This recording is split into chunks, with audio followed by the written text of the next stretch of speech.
Is your sciatica pain keeping you up at night and you just can't get comfortable? In this video, I'm going to show you how to sleep with sciatica much better starting tonight. Stay tuned. My name is Dr. Jon Saunders. I've been treating patients for over 20 years, and sciatica is probably one of the most frustrating things a patient can present with. Not only does sciatica cause debilitating pain that shoots down your leg, it causes muscle weakness, pins and needles. One of the most frustrating things is patients have a really difficult time sleeping because the pain continues to keep them up at night. When trying to sleep with sciatica, there is no one size that fits all. I'm going to give you my best sleep positions that you can try so you can find the one that works best for you so you can get back to getting a good night's sleep. When choosing a sleep position, you have to take into consideration the cause of your sciatica. The most common cause of sciatica is a lumbar disc bulge or herniation. Other causes include tight muscles, inflamed nerves, degenerating discs in the lower back or spinal stenosis, and even posture or spinal alignment issues in the lower back or pelvis can cause symptoms of sciatica. So I'm going to give you a few options to try so you can find the best way that suits you.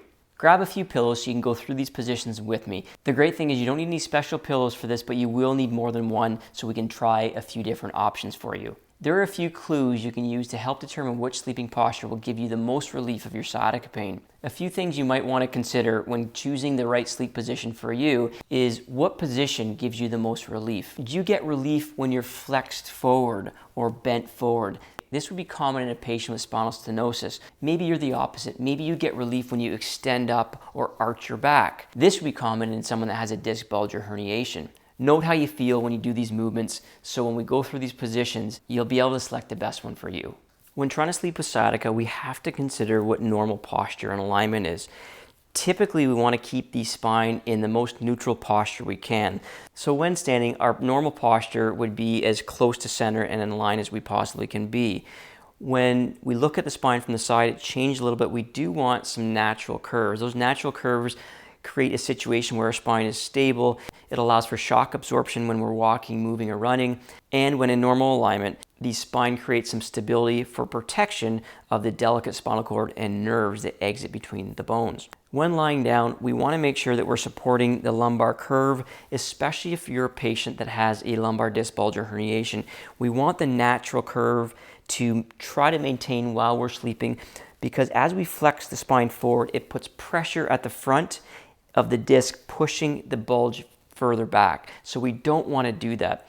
In contrast, if you have spinal stenosis, for example, we want to actually create a little bit of flexion because that is the most relieving position for someone with central stenosis. So let's grab your pillows. Let's go through a few postures. Lie down with me so we can assume the positions so you can get some feedback to figure out which one's going to work best for you.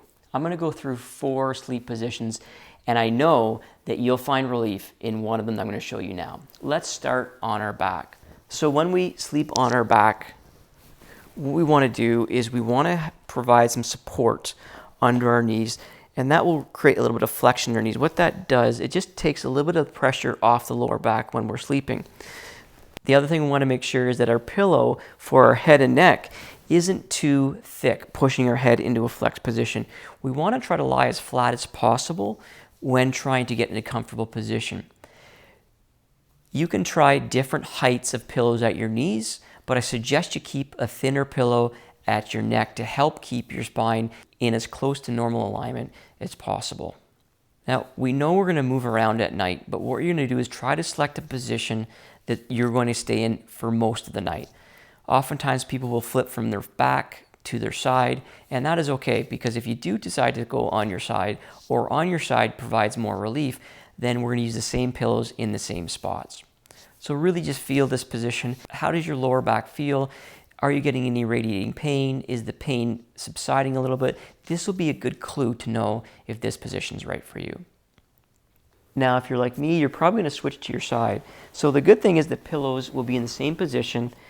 You're going to want to keep a pillow between your knees to help support a normal alignment in your pelvis and prevent that hybrid side belly sleeping to keep that knee from pulling over.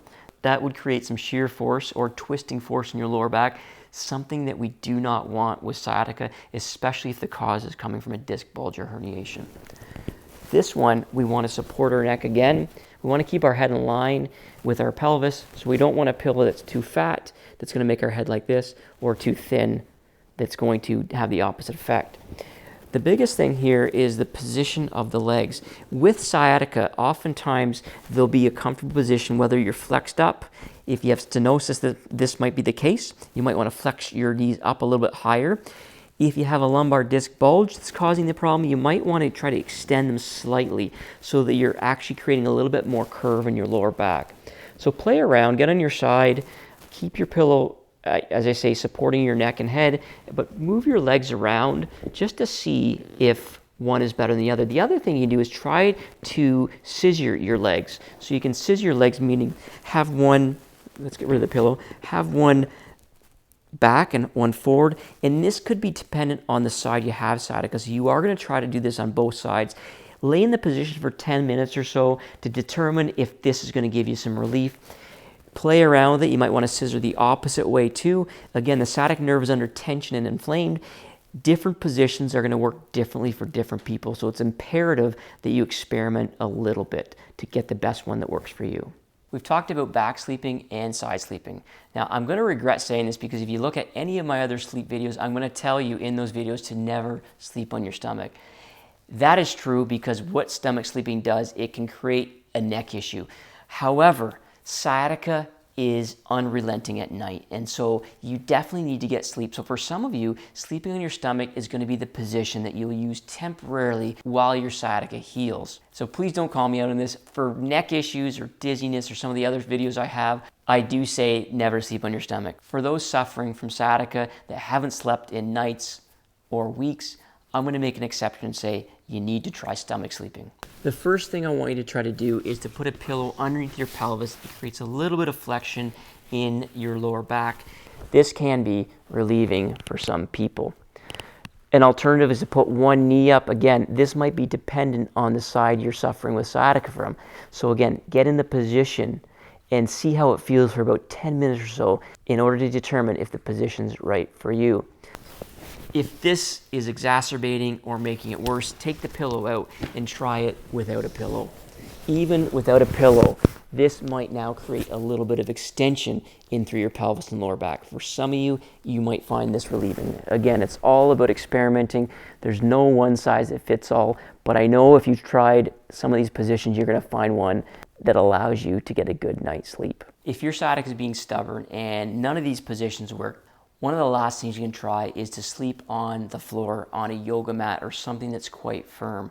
You can still use a pillow underneath your knees, but this could be an option if you haven't tried that might just give you a couple hours sleep if some of the other positions haven't worked. One other thing I want to show you is when you're getting up from a sleeping position, one thing you definitely do not want to do if you have sciatica or even low back pain is to sit up. You're compressing the discs and it's going to make the problem worse. As you probably know, if you've tried it, it could be excruciating for you. One of the best ways to get up from a lying down position is to get up on your side, move over to the edge of the bed, use the weight of your legs at the same time you push up. It's almost like you're up like a pendulum.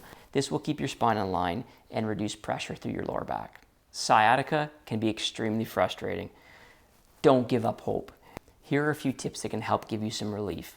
Use heat in the low back area in 15-minute intervals. Apply a hot pack, a hot water bottle, something that's going to provide heat in the area of where the sciatic nerve starts.